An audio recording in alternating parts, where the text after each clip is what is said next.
¿Qué pasaría si alguien les cuenta un chiste en un idioma o en un dialecto que ustedes no conocen? ¿Podrían reírse igual?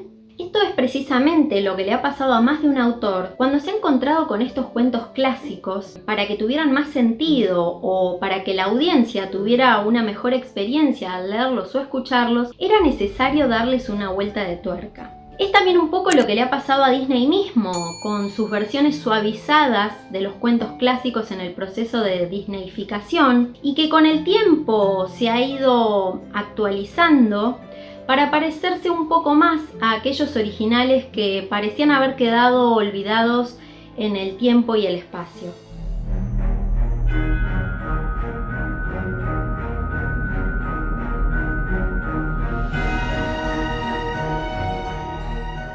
Roald Dahl, a quien tal vez conozcan por ser el autor de Matilda o Charlie y la fábrica de chocolate, hizo versiones en forma de parodia de muchas de las historias más populares. El primero de ellos, que comienza con la historia de Cenicienta y una nueva versión, y con previo aviso de spoiler les cuento que en el final, Cenicienta, harta de la vida de palacio, se termina casando con un vendedor de mermeladas.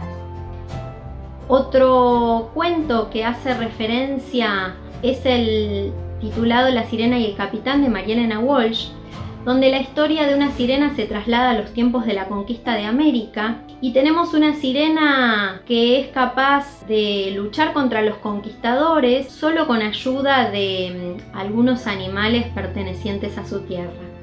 Así, tener una trama, un personaje, unas imágenes que le son familiares a la audiencia, le da mucha más libertad al autor para crear una novedosa metamorfosis de algo que ya es conocido.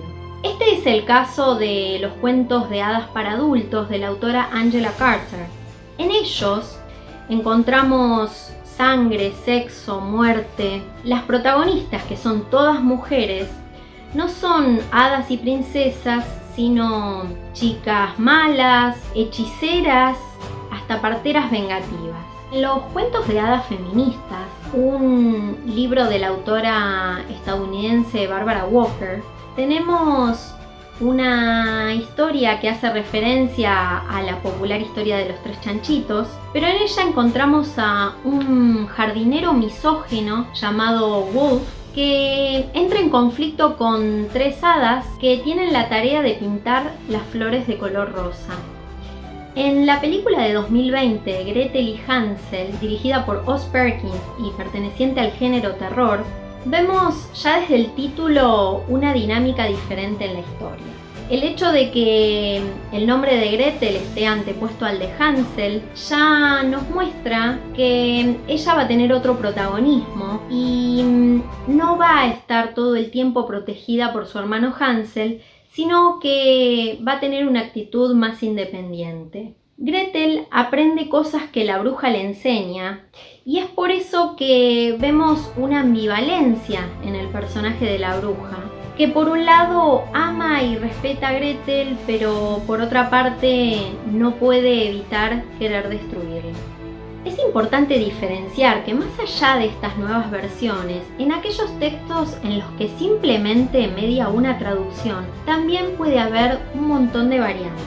Por un lado, algunas personas creen que los textos deben simplificarse para que sus últimos destinatarios sean capaces de comprenderlos.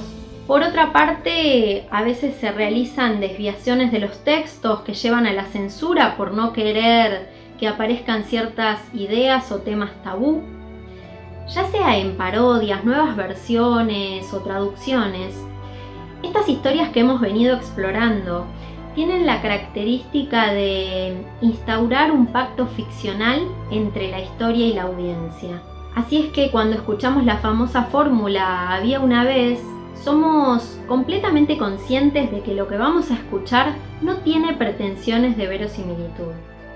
En su libro El lenguaje olvidado, Erich Fromm nos habla de las características que tienen en común los cuentos maravillosos, los sueños y los mitos.